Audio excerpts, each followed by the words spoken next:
उधर डिम्पल राहुल के साथ बैठकर अपनी टेबल नंबर 8 के पास उस संगीत का मजा ले रही थी, लेकिन उसे मालूम नहीं था कि अभी थोड़ी ही देर में उसके मजे को किरकिरा करने के लिए लकी और साक्षी भी यहीं पर पहुंचने वाली थी।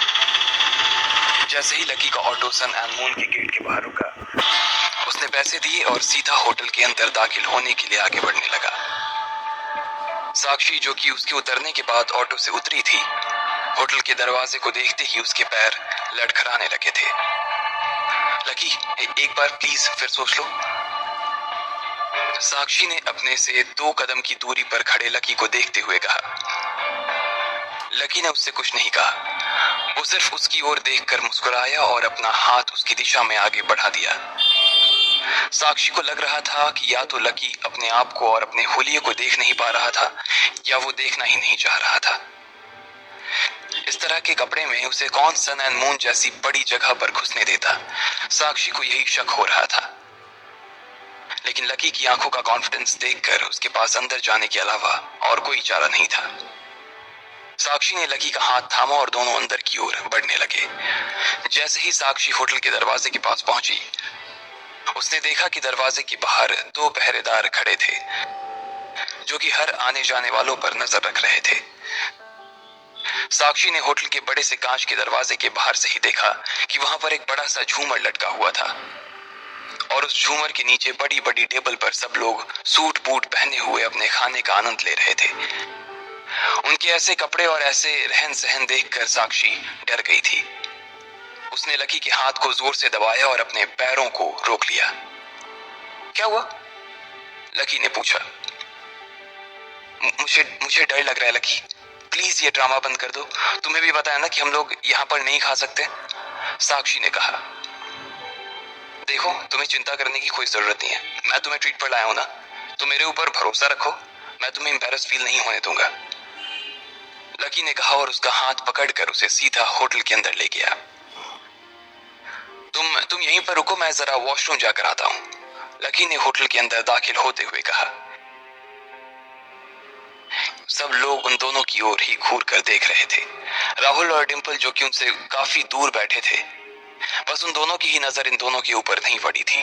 वो अपने खाने में इतना खोए हुए थे कि उन्हें इस चीज से कोई लेना ही देना नहीं था कि कौन आ रहा है और कौन जा रहा है। नहीं रुको, मैं भी तुम्हारे साथ चलूंगी, साक्षी ने कहा और लकी के साथ वॉशरूम के लिए निकल गई। जहां साक्षी लेडीज वॉशरूम में घुस चुकी थी, वहीं लकी जेंट्स वॉशरूम में घुस चुका था। थोड़ी देर बाद लकी बाहर आया और वो कॉमन एरिया में लगे वॉश बेसिन में अपना हाथ धोने लगा। हाथ धोने के साथ ही लकी ने जैसे ही शीशे में अपने आप को देखा, उसे कॉमन एरिया में दाखिल होते हुए 2 और लोग नजर आए। लकी ने गौर से देखा तो पाया कि वो कोई और नहीं बल्कि डिम्पल और राहुल ही थे।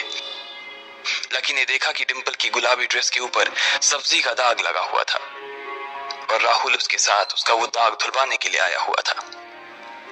जैसे ही डिम्पल की नजर लकी से मिली, उसने गुस्से से पूछा, तुम यहाँ क्या कर रहे हो? डिम्पल, तुम्हारी ड्रेस को क्या हो गया? लकी ने उसकी ड्रेस की ओर देखते हुए पूछा। उसने देखा कि उसके ऊपर सब्जी का दाग लगा हुआ था। तुझसे क्या मतलब कि उसकी ड्रेस पर क्या लगा हुआ है? और तू एक बात बता, तू उसका पीछा करते हुए यहाँ क्यों आया? बस इस बात का जवाब दे मुझे तो, राहुल ने उन दोनों के बीच में आते हुए कहा।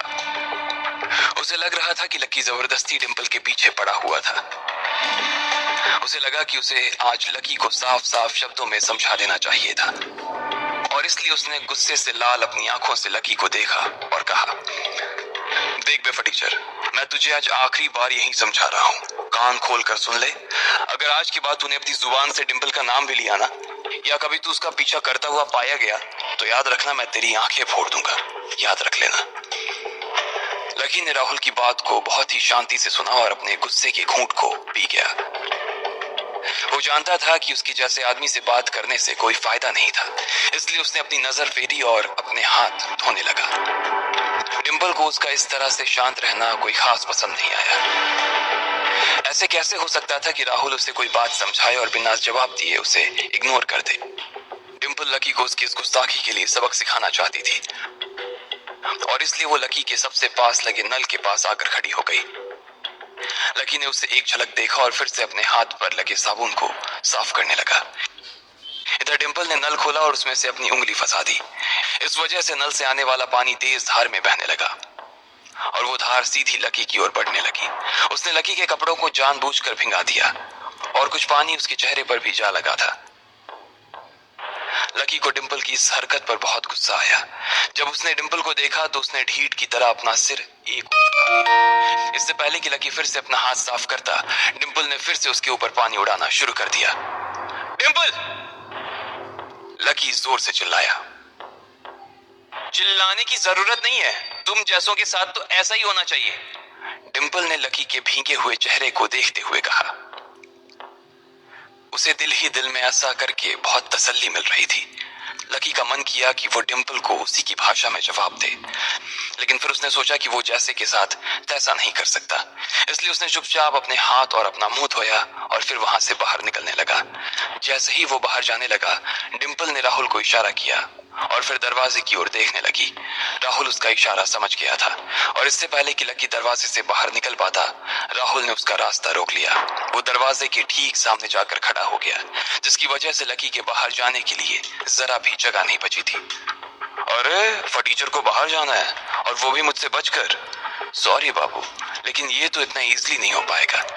जब तक तुम डिम्पल को दीदी और मुझे जीजा जी कहकर नहीं बुलाओगे, तब तक तो मैं यहाँ से तुम्हें बाहर नहीं जाने दूंगा, राहुल ने उसका रास्ता रोकते हुए कहा। राहुल की बात सुनते ही लकी का गुस्सा और ज्यादा बढ़ गया। इतने गिरे हुए आदमी के साथ भी डिम्पल क्या कर रही थी, लकी को ये समझ नहीं आ रहा था। उधर पीछे डिम्पल ने जैसे ही राहुल के मुंह से ये बात सुनी, उसे हंसी आ गई और वो लकी की ओर बढ़ते हुए बोली, तुम मेरा पीछा करते करते इस होटल में आखिर घुसे कैसे? तुम्हें क्या लगता है कि यहाँ कोई भी आ जा सकता है? अगर इतनी डेयरिंग है तो टेबल बुक करते और कुछ खाने को ऑर्डर करते ना। खाना पिया कुछ है नहीं, उससे पहले ही हाथ धोने के लिए आ गए। अब चुपचाप जो राहुल कह रहा है वो करो, वरना मैं होटल की सिक्योरिटी को बुलाकर उनसे ये कह दूंगी कि तुम यहाँ जबरदस्ती घुस आए हो। डिम्पल भी लकी के मुंह से वही सुनना चाहती थी जो राहुल उससे कहलवाना चाह रहा था। उसे लग रहा था कि वो जितना ज्यादा लकी को परेशान करती, उतना ज्यादा उसे सुकून मिलता। वो उसे हर उस दिन के लिए लकी को परेशान करना चाहती थी जिस दिन लकी ने उसे बस में घुमाया था या फिर किसी सड़क के ढाबे पर खाना खिलाया था। इधर लकी को ये समझ नहीं आ रहा था कि आखिर उन दोनों को उसे परेशान करने में क्या मजा आ रहा था। जब वो उनकी जिंदगी में कोई दखल ही नहीं दे रहा था, तो फिर उन्हें क्या जरूरत थी कि लकी की जिंदगी में दखल दें। अब तक तो वो सब कुछ बर्दाश्त करता आ रहा था, लेकिन अब पानी लकी के सिर के ऊपर निकल चुका था। वो पहले ही उन लोगों के मुंह नहीं लगना चाहता था, लेकिन अब उसे लग रहा था कि पानी सिर के ऊपर से बिल्कुल निकल चुका था और अब उन दोनों को उन्हीं की भाषा में जवाब देना जरूरी था। ठीक इसी वक्त जब वहां पर ये सब नाटक हो रहा था, तब साक्षी भी वॉशरूम से बाहर आ गई थी। उसने डिम्पल की कही वो बात सुन ली। डिम्पल, तुझे नहीं लगता कि तू अपनी लिमिट क्रॉस कर रही है? ना लकी ने तुम दोनों में से किसी को परेशान किया, फिर भी तू सिक्योरिटी को बुला रही है। फिर तू सिक्योरिटी को बुलाकर क्या कहेगी? साक्षी ने डिम्पल को हड़काते हुए कहा। अच्छा, तो आप भी यहीं पर हैं? फटीचर के साथ उसकी टीचर भी आई है, डिम्पल ने ताली बजाते हुए कहा।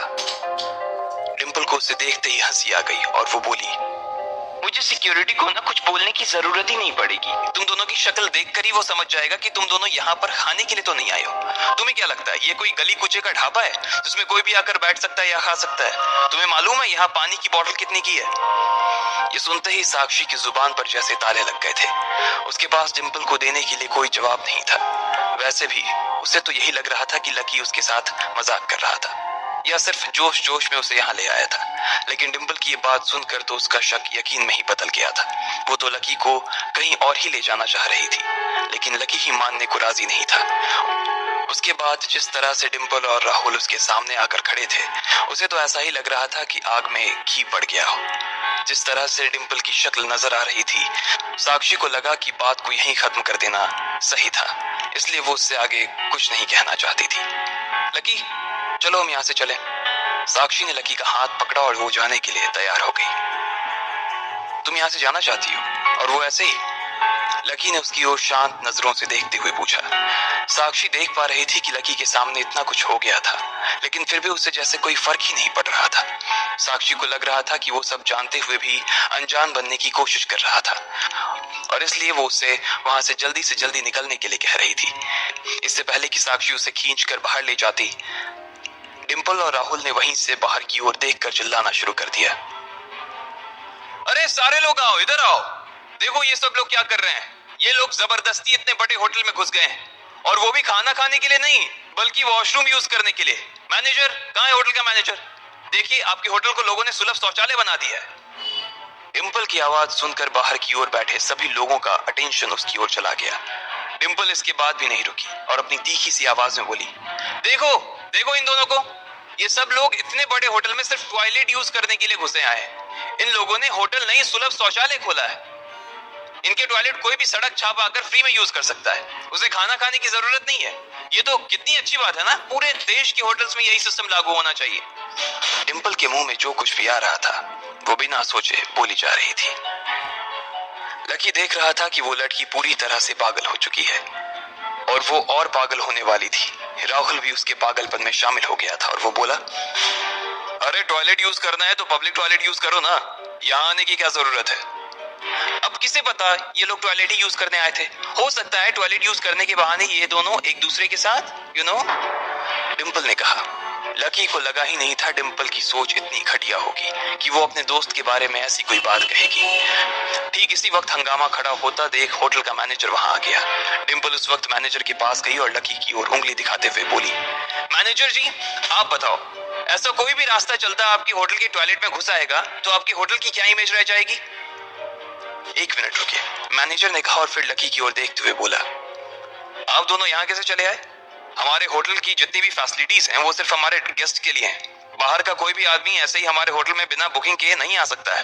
अब इससे पहले कि मुझे सिक्योरिटी को बुलाना पड़े, आप दोनों प्लीज यहाँ से निकल जाइए। चलो लकी, साक्षी ने लकी के कानों में फुसफुसाते हुए कहा। लकी ने साक्षी की ओर देखा और बोला, नहीं हम कहीं नहीं जाएंगे। लकी ने साक्षी की ओर देखते हुए कहा, ओहो देखो तो इन दोनों को जरा सी भी शर्म नहीं है। मैनेजर खुद इन्हें बाहर जाने के लिए कह रहा है और ये है कि बाहर जाने को तैयार ही नहीं है। और कितनी बेइज्जती सहना चाहते हो भाई, कितनी फजीहत और करवाना चाहते हो। डिम्पल ने सबको सुनाते हुए लकी और साक्षी के ऊपर तंज कसा।